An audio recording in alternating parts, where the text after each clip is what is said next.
I am so excited to get to interview Travis Parker today. He has been in the beauty industry for over 35 years, and he's known for his transformative work and his strong relationships with his clients and his peers. Over a decade ago, he opened his own salon in Solana Beach, California, and then 6 years later, he started the Travis Parker Academy. Travis has had some amazing collaborations, starting with his role as a brand ambassador and top educator for Toni and Guy, and then he worked with L'Oreal Professionnel, and currently he's an ambassador with Arc Scissors. I am so excited to get to interview you, Travis. Thank you so much for giving me this time with you. Thank you so much. Oh my gosh, I'm so lucky to be here. Thank you. So, Travis, did you always want to be a hairdresser, salon owner, educator? Is this something that you've always wanted to do, or tell me a little bit about that? No, I fell into the hairdressing world when I was a teenager, and I, like so many friends, was just so many of my friends, we were basically just copying what our influencers were, and that was rock stars back when. And back when we were influenced by a lot of goth music and punk rock and heavy metal, and so we looked like those people. And not having resources financially or salons to go to where I grew up, we would do each other's hair. And one of my friends, that led him to school, and he kind of talked me into it. And at the age of 16, I started school. And I think, like so many of us out there, discovered right away that I had found my medium. And I was always drawn to artistic things and creative direction, and clearly adorning my body with, my own style. But I didn't know that I would appreciate it as an artisan, as I'd appreciate it in that tactile sense. And so right out of the gate, I was really connected to it, but I was led into it, not really thinking I'd ever be a hairdresser. And Uh, then teaching was kind of the same way. Like, I just kept having friends that introduced me to teaching, and wanted me to tell them what I was doing. And I was really shy. I was very introverted. And so I could tell you like what I was doing with that blow dry or that haircut. But then if you put three more people next to you, I would go into a panic attack, and I was very uncomfortable speaking in public, or anybody looking at me as a facilitator or as an educator. It was really awkward for me. I never felt smart enough, and so how could I be that person? But so, life how got did to you overcome that fear? How did you overcome it? I mean, it's been a process, right? Like, I think most things, in order to develop strength, it comes through rinse and repeat and rehearsal and discomfort and acceptance and tenacity and, all those bonus words. And it took wanting to overcome it, from the front end. It kept positioning itself as something that I was supposed to do. And I don't like to be adequate at things. I like to find my strongest self in it. And I usually find that strength through time. And so, yeah, as it presented itself, I kept going for it. And it was really dreadful and uncomfortable. And I was probably dreadful and uncomfortable to listen to. But yeah, I wanted to find my best self in it. And through a lot of practice and rehearsal, I eventually found a little bit more comfortability. And even today, I still get nervous with everything I do, but I know that I'm not going to die, and I Right. know that my audience is there for whatever they signed up for, and I've learned to not make it about me. I've learned to make it about them, because that's why they're there. And so, me, just as a carrier of that information or facilitator in that position, yeah, if I get too nervous, I realize I'm being selfish, and it's not about me. It's not about my nerves. Right. It's about driving that information to help people. So, No, yeah, that's a really lot of true. rehearsal, a lot of That's rehearsal. But that's really true what you said. I think when we are nervous, it is oftentimes because we're thinking about ourselves, and that's really selfish. And so when we think about our audience, when we think about serving them, then it becomes something smoother and easy, right? Yeah, for sure. I mean, I felt, I mean, a lot of it had to do with the way I was sort of brought up and I grew up, but I felt stupid. Like, I didn't feel like I was smart enough to be in a role where people would listen to me. And every bit of my success today has come through failure. You know what I mean? It came through trial and error. And the key ingredient to all of it is just never giving up. And that leading me to a certain place. And I think a lot of times people will look at you with where you're at, but not understand that process or that journey. But every bit of that journey has put me to the place that I'm in today. But it again, it all started with insecurity and not feeling smart enough. And I didn't want to, in anything, flop. And so, how was I going to get past it? And how was I going to show up? Travis, did you have any mentors that helped you along on your journey? I never had a yes and no. I never had anybody that I was like looking up and like, oh my gosh, that person, they would be a great mentor, and then call them up and said, hey, look, mentor me and I'll pay you Yes. money. So I never had like a coach that I had hired. But indirectly, I was always a great shadow and always looking up to people that I wanted to be more like. And that said, I was always there. And I think for any coach or any mentor, when you see a student that's always there, you want to support them. The easiest person to teach is a student that wants to learn. And Right? so, I, in that student role, surrounded myself with people that I thought were excellent. And so indirectly, I think so many people became influences in my life. Yeah, so I don't think coaching or mentorship necessarily has to be paid for. And for those of my friends out there that make money in it, they're at a place of excellence with organized information that really leads you through a process, I think, in a shorter amount of time with intention. But in so many ways, it's free. Just surround yourself with people that are awesome, that you look Yeah. up to, and then, with best practices in place, try to dissect what theirs are and put them into action for yourself. What has been your favorite part of the work that you do, and what has been your least favorite part of it? Ooh, well, that's a crazy loaded question. How much time do we have on this podcast? I mean, my favorite part is easy. That's hair. I love doing hair, and I say that with hairdresser glasses on. My favorite part of teaching is sharing with others and helping to compel them or offer them information that leads them to that next place of success, to find predictability in their work. Yeah, so those are my favorite parts. The harder parts are that, I, like so many of us out there, we're entrepreneurs. And so we are running every facet of our business. And there's so many different things, integral things that go into a successful business that make it all come together in the end. And bookkeeping and financing are my two. This is my nemesis. It's my kryptonite. I hate money. I don't, which I know I'm not supposed to say that. I've been taught not to say it, but it's true. I don't like doing things for money. I like doing things because I'm passionate about it. And money has always been a byproduct of what's come from passion. I don't like, right now I'm currently, yesterday and today and tomorrow, I'm working on Google Analytics 4. So updating my website with all this site footer code that allows me to find analytics on traffic to and from my site and what happens and the habits of it. And a lot of that stuff is way over my pay scale. So that's stuff that I don't love. Um, I'm a workaholic in the sense that I do what I love. So I always, am there. But, sometimes I don't love that I love it so much. I wish I Yeah.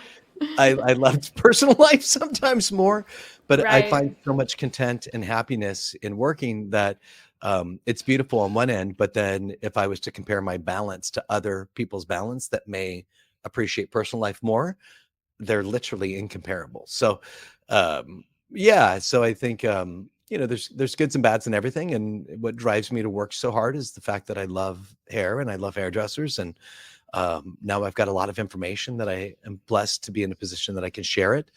But there's a lot of things that come along with owning a company that, that are really taxing and above my pay grade. And yeah, I mean, right now we're streaming a live podcast or recorded podcasts.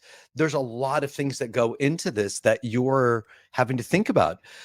You and I, before we hopped on the call, we were talking about social media, and or before we hopped on live, we were talking about social media.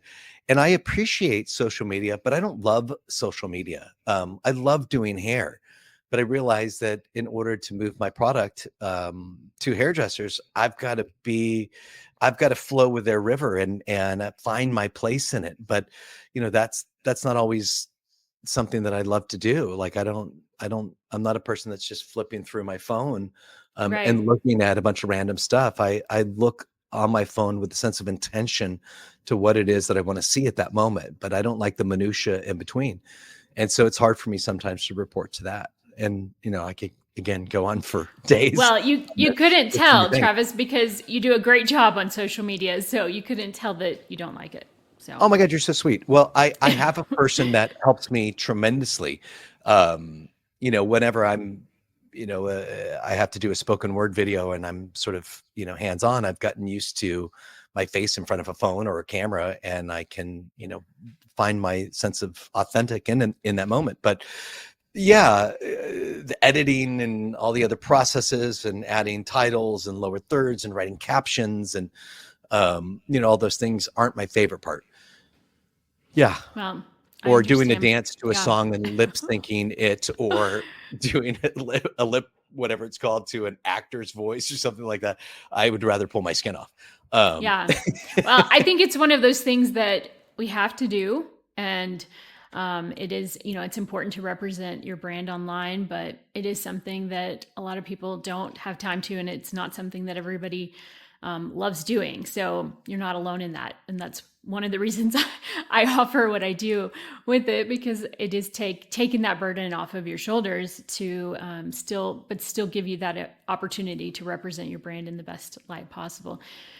Well, and we So need people like you, right? Like we need you because you love something that we don't love. You will get a yeah, different you for the sum of anyone's efforts, you will get a better end result from somebody that loves something than somebody that hates something. that's It right. just I mean, maybe you will find that rare occasion where it doesn't really work out like that. But if we can find people that love what we don't, this the again, the sum of those efforts will be much greater, and we need all these different elements in order for our product to be seen, for it to be heard, and for there to be a consistent message That's right. in it every day. So That's yeah, right. we need friends like you. Thank you. Absolutely. Travis, what would you say is the most important piece of advice that you would give to someone who is wanting to go into the beauty industry? That's a good one.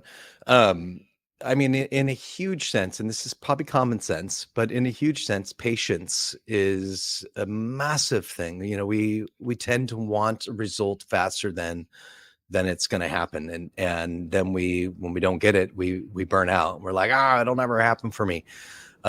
Which is so much reflects back on what I had said earlier about loving what we do. If we find purpose in what we do, that's just our process. And if we understand that a process is just that, it's not an overnight moment.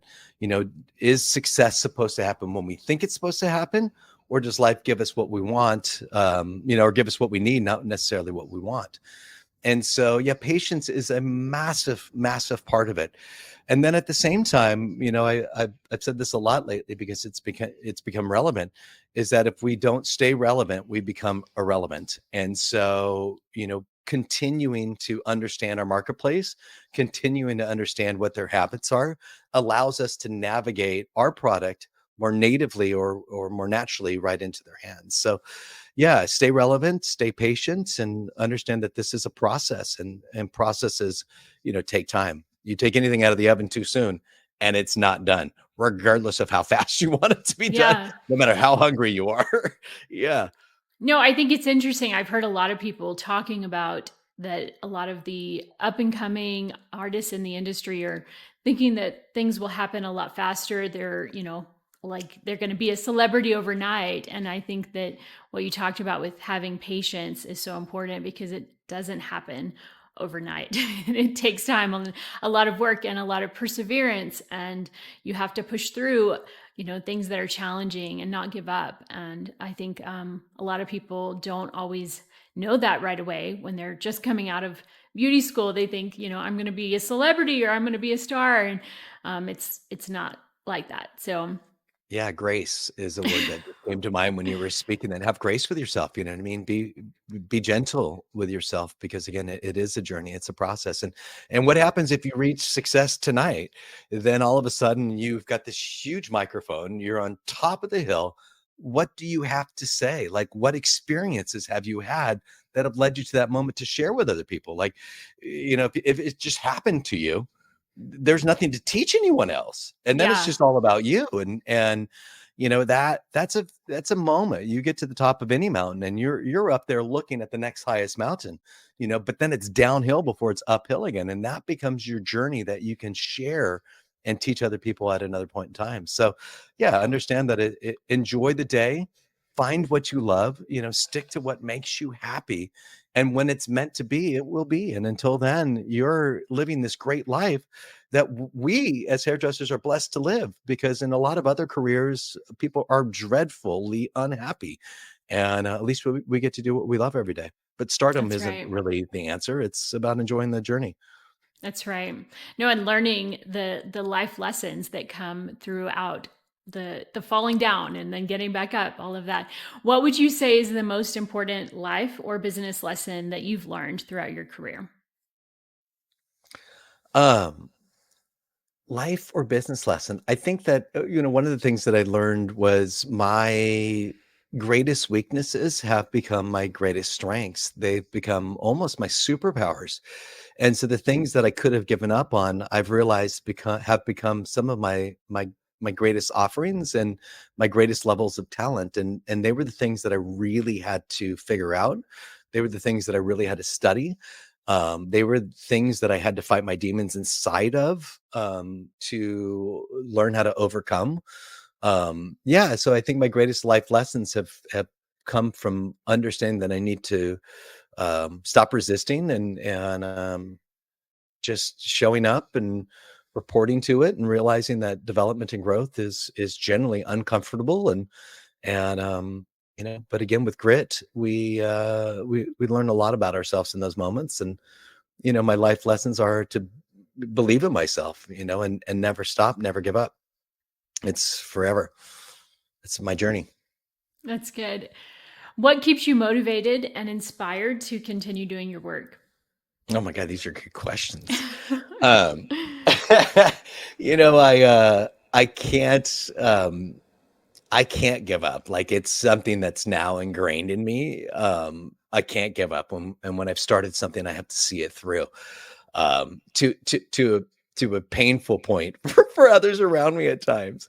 But yeah, my inability to say "F it, I'm out" doesn't exist, and I will forever try to finish what I've started, and forever try to figure it out. I mean, at this point, what keeps me motivated is knowing that I've got incredible information, like my certification process with cutting, that can genuinely help people. So, I battle the marketing world to position my brand name so that we can offer more information to more people to help them through their processes. And in a time when we've got so much information, it becomes convoluted at times, and we don't really know how to resource something that's going to truly help us from one place to another. And so, yeah, I'm highly motivated to get our name out there so that we can help more people. Um, yeah.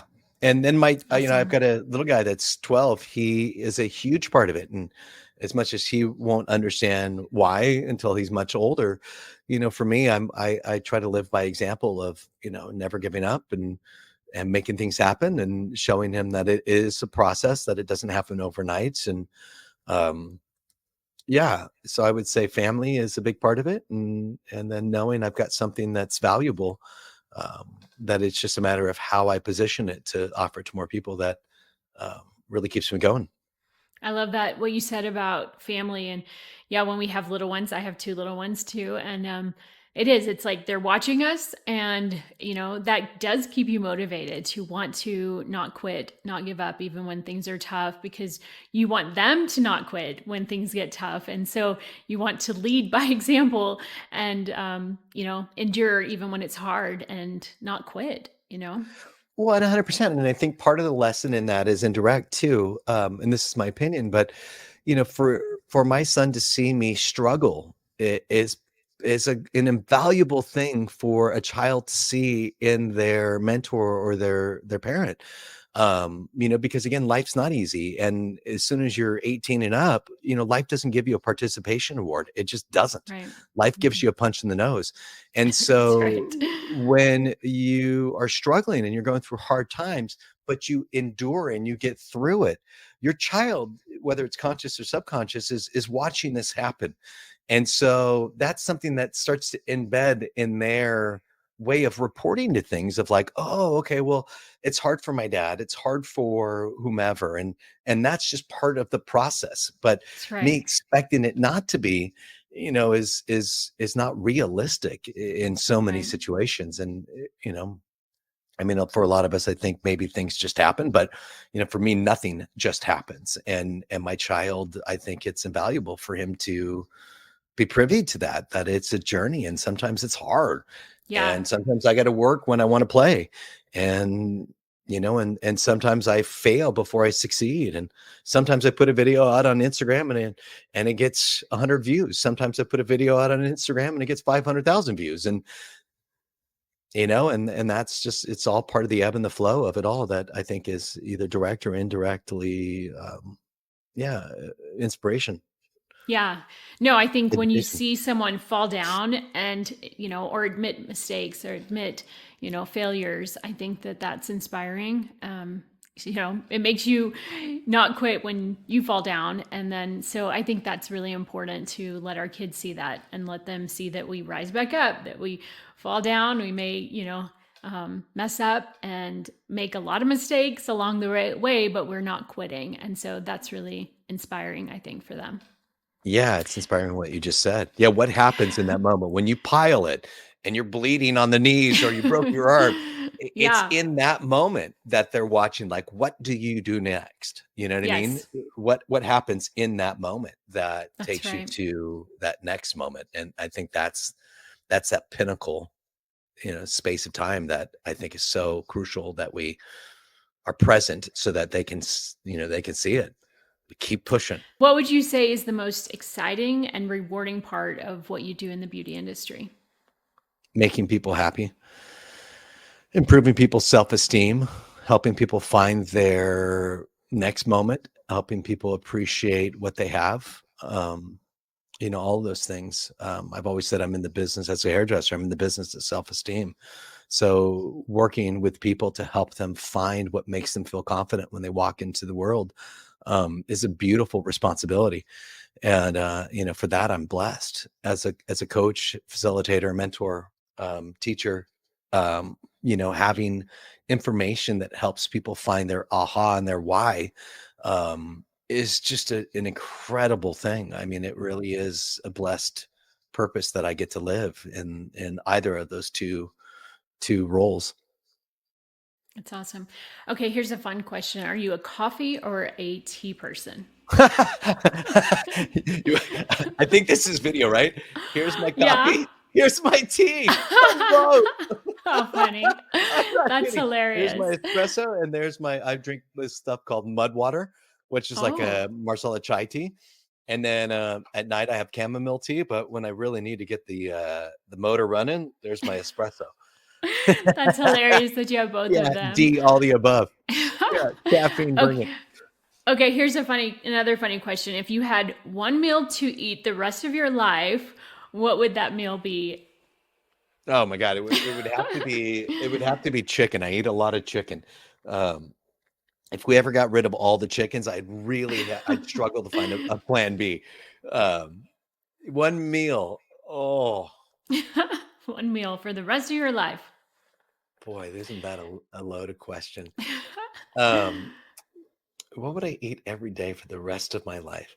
You know what? And if I never had to worry about getting the fat stomach and the fat back, which I do tend to harbor and carry, I would probably say like a pizza. You know, Okay. pizza's probably one of my favorite things. I love myself a And what good. kind of pizza? What? Well, I love a prosciutto and arugula pizza.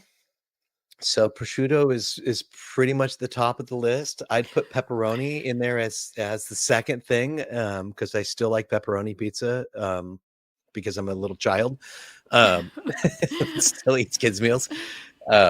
Yeah, Well, but back you have an excuse because you have a 12-year-old. So sometimes you just, I mean, yeah, you're eating fair. whatever they're eating, right? Yeah, I'm obsessed with a rigatoni pasta right now from North Italia. That's here in San Diego. I think I've Nice. eaten it 4 times in the last 2 weeks, and, yeah, right now I keep going back to it. I'm like, "I'm in." The best pizza that we had was in La Jolla, and it was American Pizza Manufacturer. Oh my Oh, goodness. I don't You know if I know this actually, place. yeah, it's amazing. It's in La Jolla. Go and get Uh-huh. it sometime. Like it's worth it. Okay. You actually take the pizza home and cook it in yourself, but it's like Whoa, already, rad. it's just yeah, but it's so good. I mean, we really miss that place a lot. Oh my goodness, I You will got to go have to try go get it. some. I'll put it on Yes. ice and send it to you. That would be amazing. Okay, so here's another question for you, Travis. If you had to write a book tomorrow, what would you write about? What would that book be about? I think it seems to be an ongoing theme right now, but I think I would write it on endurance and again, enjoying the process, loving what you do, is a really huge thing, and in that book, it would definitely cover topics on, um, loving what you do also comes with painful moments because again, you're always pushing to be your greatest self in loving what you do.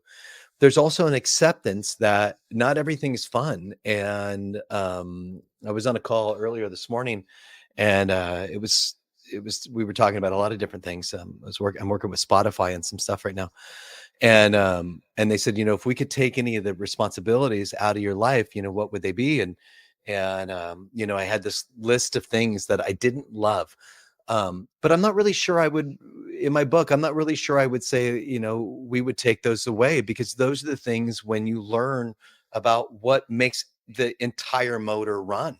And if that's what gets you to where you're needing to go, that's invaluable.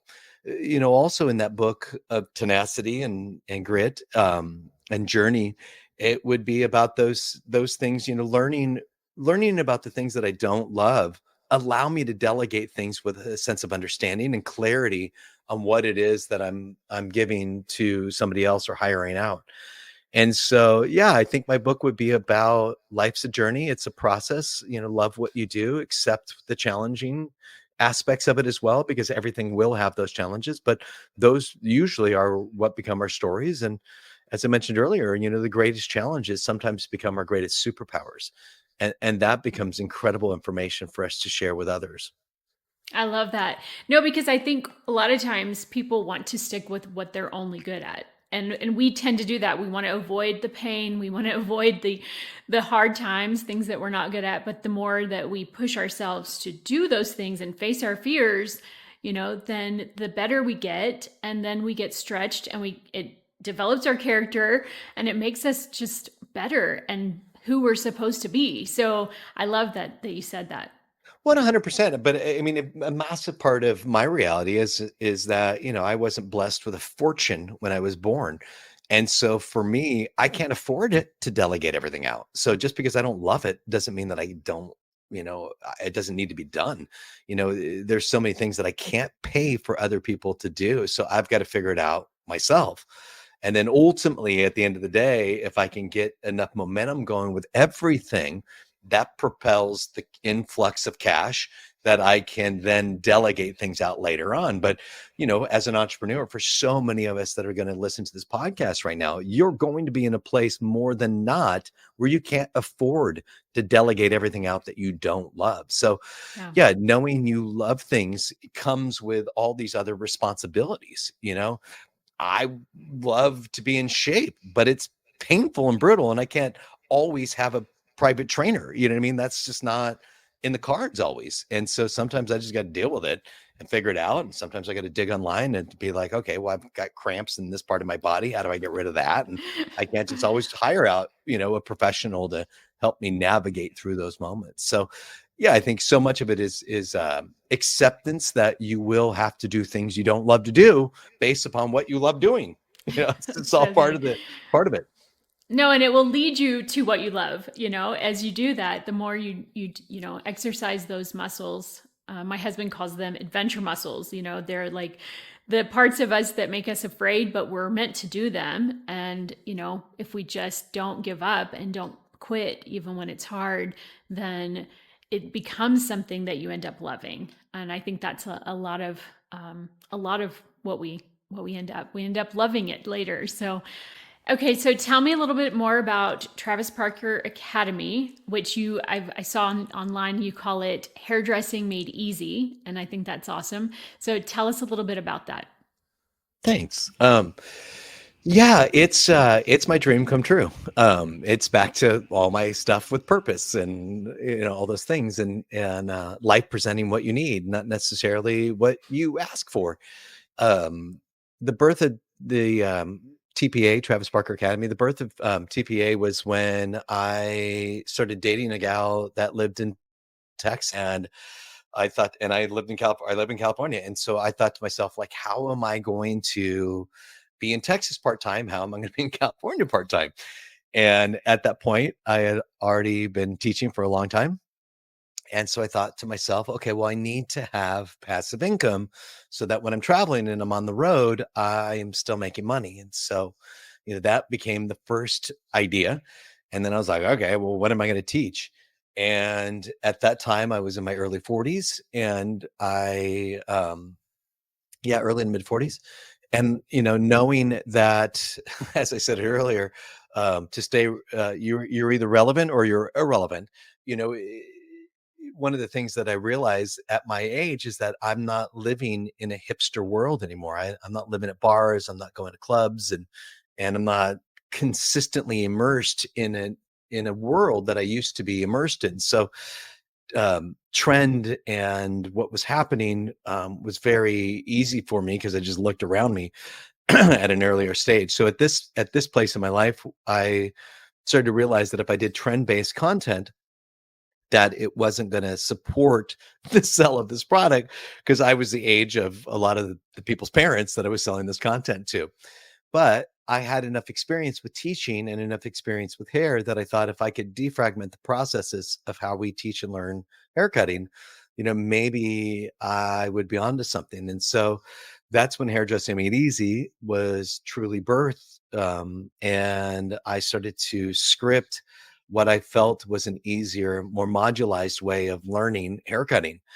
And in an ever changing world that we live in with social and free content, we're, as we talked about earlier, we are more and more immersed with just tons of information, but none of it is really delivered in an organized manner. It's always sort of, it's like a, it's like patchwork. It's like a collage wall.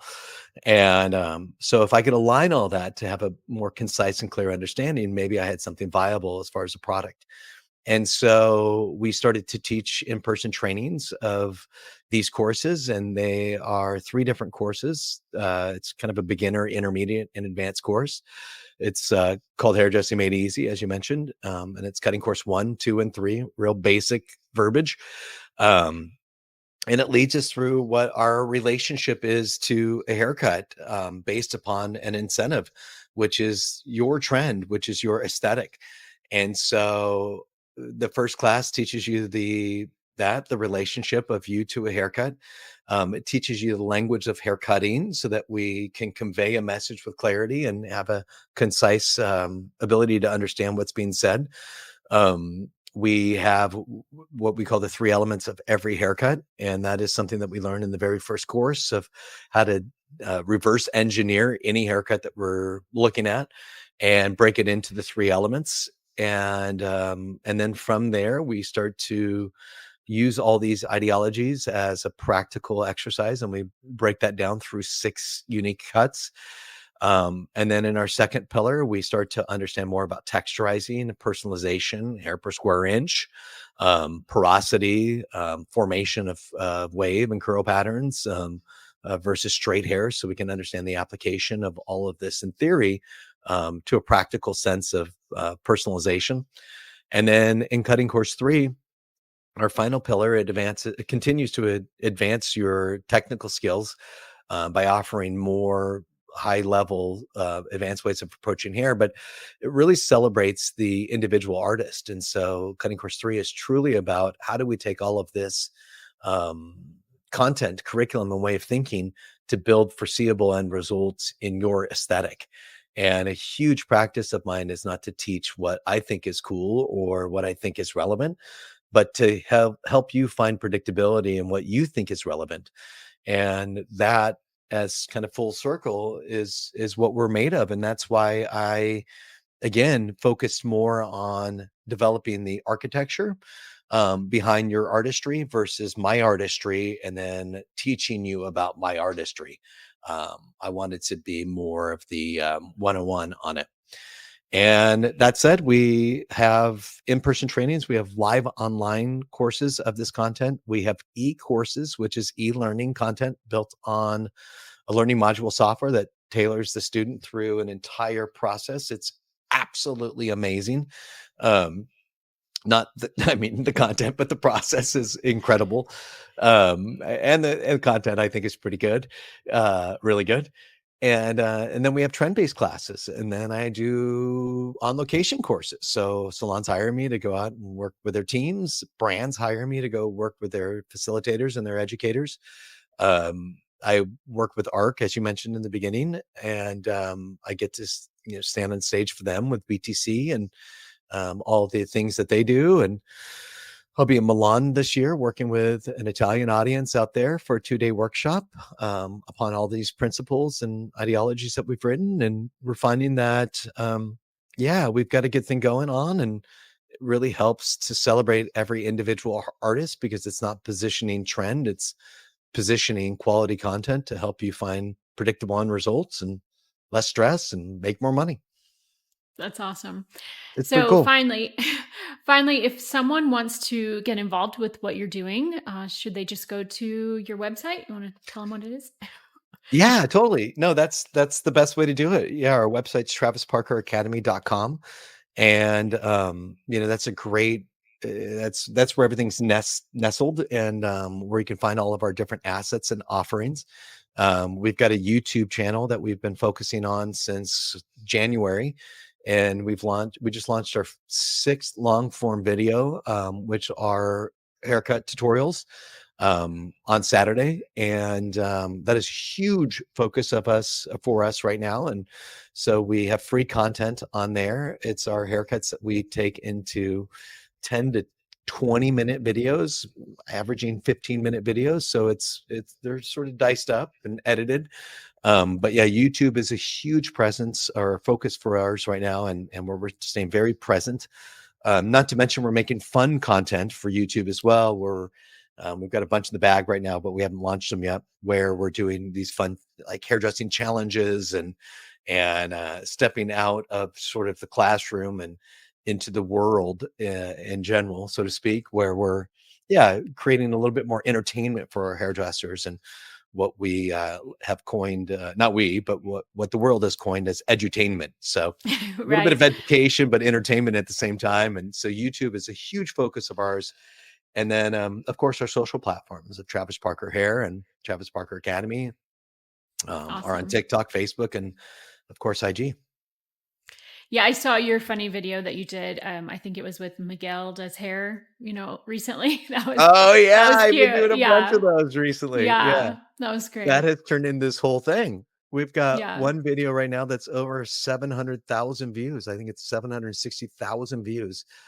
which is our biggest video so far. Wow. And I never thought it would be from me breaking down other people's haircuts. So the whole thing in short, and I don't know how much time we have, but my editor was like, Trav, like, I want you to do reaction videos. And I was like, Ryan, I don't want to get on there and make fun of people. Like, that is not Yeah. my juice. Like, I'm, Right? I'm a positive person and I celebrate everybody. And he's like, well, then celebrate everybody, you knucklehead. Like, just make it fun. And so I was thinking and thinking and thinking, like, how could I do this that really was positive, but complemented our project, what we're working on with Hairdressing Made Easy. And so I sat down and I didn't know at first. I felt insecure. Back to that. I felt insecure about it. I'm like, well, if I'm breaking down amazing humans and what their haircuts are using my methodology, will they be offended that I'm doing that? And so I just kind of went for it, and I did a couple friends first, and so I felt safe, and they wouldn't punch me in the face, and Right? and they did really well, and everybody was laughing, and the reels are made as you know, they're 10 seconds to maybe a minute max, and to break down a whole haircut in a minute is like a that's a that's a that's a project. And so it turned into this whole thing where I was talking really fast and using our methodology. So my language, my approach, the three elements as I talked about, length, layers, and face framing, what were these people doing in the technical language of what they were doing, all became this thing. And they're funny, and they make me laugh when I'm making them. And I don't watch the entire video before I do it, so I kind of don't know what's going to happen by the end of it. And That it makes it becomes more fun. yeah, it makes it more fun and makes it more authentic. And it's become an incredible way for us to exhibit what the language of our methodology is and how we break down every single haircut on the planet. Are they resharing what you're putting out there, like, as well? Well, Is we've that asked helping? we've asked a couple times. I've asked people to be collaborators on it, and I haven't had anybody collaborate yet. But I've had a Okay. number of them, and the majority of them will share it to their story. And I think the one video that's over here, I'll take a look at it right now. The one video that's, let's see, where is it? 770,000 views right now, and this That's was maybe awesome. 3 weeks ago, but let's look at the stats together, um, because is it insights? Yeah, so we've gotten 1,781 new followers from that one Wow. post. So almost 2,000 new followers from one post. And this is not me doing anything. Like, I'm not, there's no editing It's like involved. There's no it's like, I didn't hire anybody. This is someone else's video that I'm just using our methodology to break down that haircut.